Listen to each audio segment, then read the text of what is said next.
La razón destructiva. Muchas generaciones de dialécticos elaboraron en Grecia un sistema de la razón, del logos, como fenómeno vivo, concreto, puramente oral. Evidentemente, el carácter oral de la discusión es esencial en ella. Una discusión escrita, plasmada en una obra literaria, como las que encontramos en Platón, es un pálido sustituto del fenómeno originario, ya sea porque carece de la más mínima inmediatez de la presencia de los interlocutores, de la inflexión de sus voces o de la alusión de sus miradas, o también porque describe una competición pensada por un solo hombre y exclusivamente pensada, por lo que carece del arbitrario, la novedad, lo imprevisto, que pueden surgir únicamente del enfrentamiento verbal de dos individuos de carne y hueso. Pero, ¿es realmente un edificio ese sistema de logos así elaborado?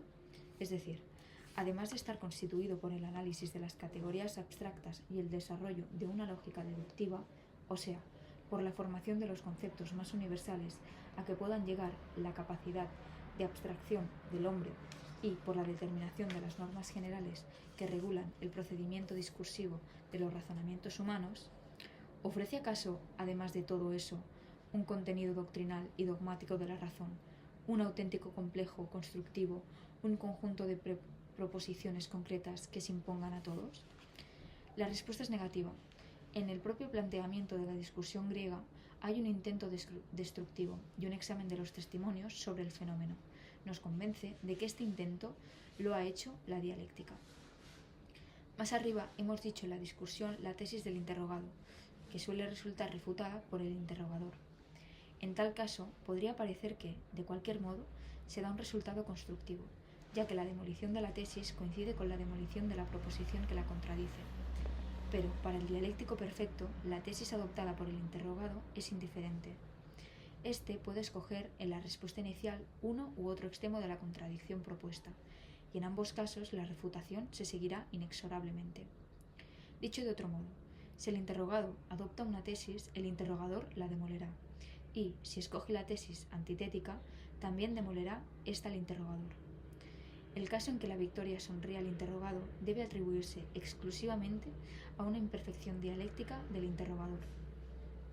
Las consecuencias de este mecanismo son devastadoras. Cualquier juicio en cuya verdad crea el hombre puede refutarse. No solo eso, sino que además toda la dialéctica considera indiscutible el principio del tercio excluso, o sea, considera que, si una proposición se demuestra verdadera, significa que la preposición que la contradice es falsa, y viceversa. Así que, en el caso en que el primero se demuestra como verdadera la proposición que la contradice, resultará que ambas proposiciones son verdaderas y falsas al mismo tiempo, lo que es imposible.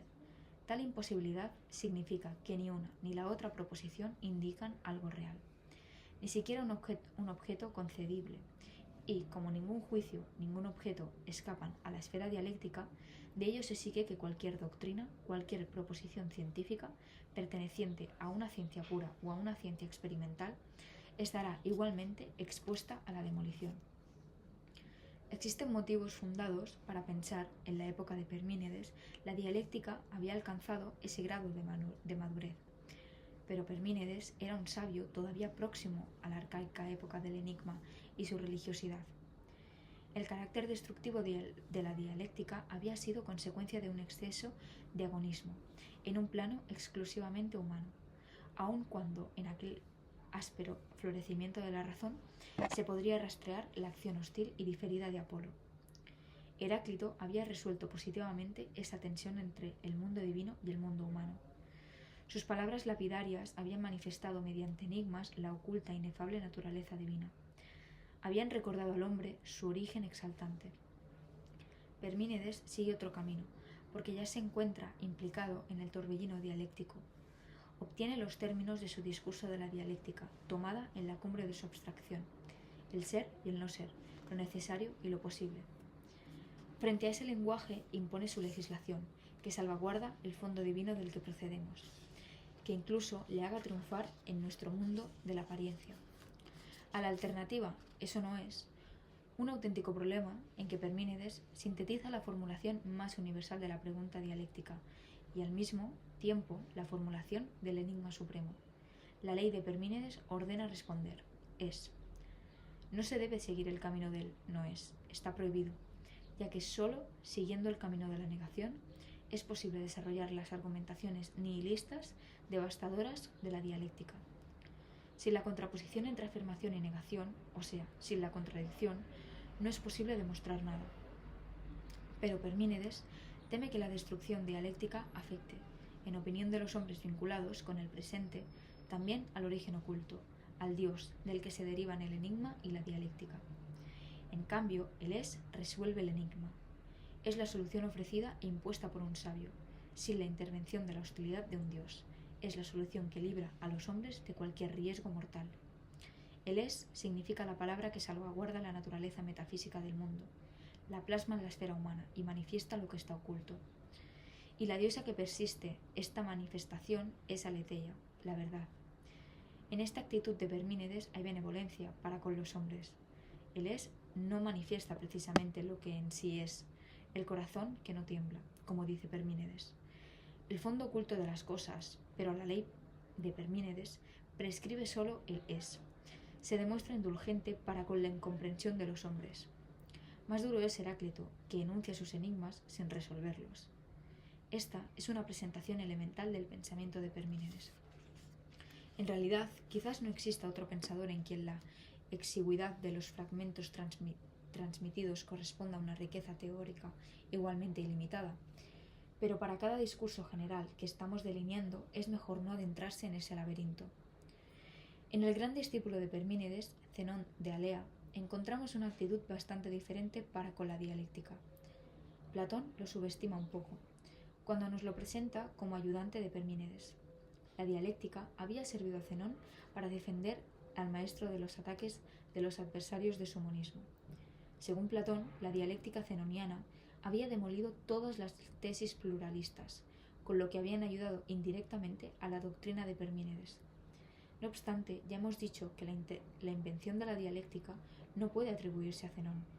Antes bien, el propio Parménides había impuesto su alternativa, ¿es o no es?, precisamente para oponerse al espíritu extremadamente destructivo de una dialéctica preexistente, al remitirse al fondo religioso del enigma. Además, solo puede construirse una imagen más adecuada de Zenón mediante los testimonios, bastantes más ricos y complejos, de Aristóteles. Este refiere las argumentaciones dialécticas de Zenón, intentando sin demasiado éxito refutarlas, no solo contra la multiplicidad, sino incluso contra la unidad y, en general, sobre el tema del movimiento y del espacio. Por tanto, contra las condiciones del mundo sensible, reducido a apariencia. Así pues, esto, la ayuda de Zenón, no se refería a la defensa del monismo, que por lo demás no era una tesis central contra Parménides. Al contrario, si recordamos la prohibición de Parménides de seguir el camino del no es, la actitud de Zenón es de desobediencia. En vez de abandonar el destructivo camino del no es decir, de la argumentación dialéctica, Zenón lo sigue hasta sus consecuencias extremas. Podemos suponer que las generaciones anteriores habrían hecho una obra de demolición particular, casual, vinculada con la contingencia de los interlocutores dialécticos individuales y de problemas teóricos particulares, probablemente relacionados con la esfera práctica y política. Zenón generalizó esta investigación, la amplió a todos los objetos sensibles y abstractos. De este modo, la dialéctica dejó de ser una teoría agonística para convertirse en una teoría general del logos. Solo con Zenón alcanza ese grado de abstracción y universalidad que transforma la destructividad dialéctica de la que hablábamos antes en el linismo teórico, frente al cual cualquier creencia, cualquier convicción, cualquier relacionalidad constructiva, cualquier proposición científica resulta ilusoria e inconsciente. Después de un examen profundo de los testimonios aristotélicos sobre Zenón, podemos intentar una esquematización de un refinadísimo método dialéctico zenoniano. Se aprueba ante todo que cualquier objeto sensible o abstracto que se exprese en un juicio existe y no existe a un tiempo, y, además, se demuestra que es posible y al mismo tiempo imposible. Ese resultado, obtenido en todos los casos mediante una rigurosa argumentación, constituye en su conjunto la aniquilación de la realidad de cualquier objeto, e incluso de su carácter concebible. Así pues, Zenón desobedeció al maestro, transgredió su prohibición de recorrer el camino del no es, y, sin embargo, Su elaboración teórica, considerada de acuerdo con una perspectiva más profunda, es igualmente una ayuda para la visión de Parménides. Este había pretendido traducir la realidad divina en una palabra humana, aun conociendo la inadecuación del hombre. Se trataba de un engaño, porque una palabra no es Dios, pero era un engaño inspirado por una bondad compasiva.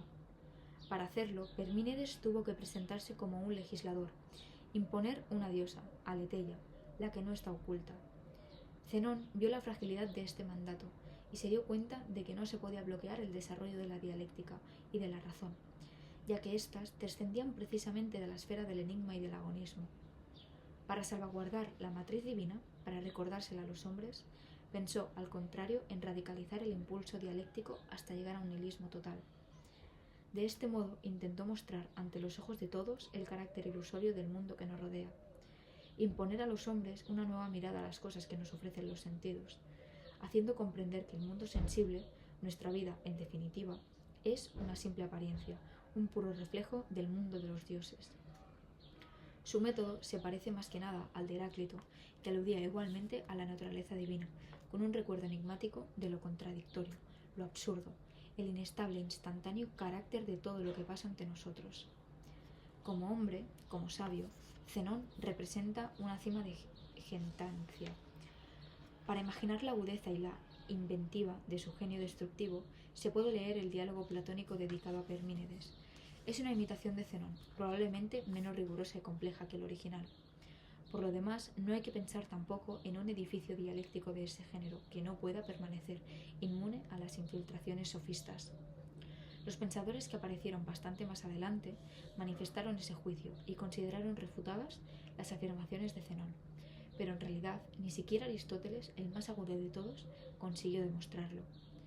Si consideramos solamente argumentaciones particulares de Zenón, como las famosas aporías de la dicotomía, la flecha o Aquiles y la tortuga, es decir, la mínima parte por nosotros conocidos de la obra dialéctica zenoniana, nos parece sorprendente la afirmación de Aristóteles de que dichas aporías solo pueden superarse por accidente, es decir, haciendo referencia a lo que ocurre.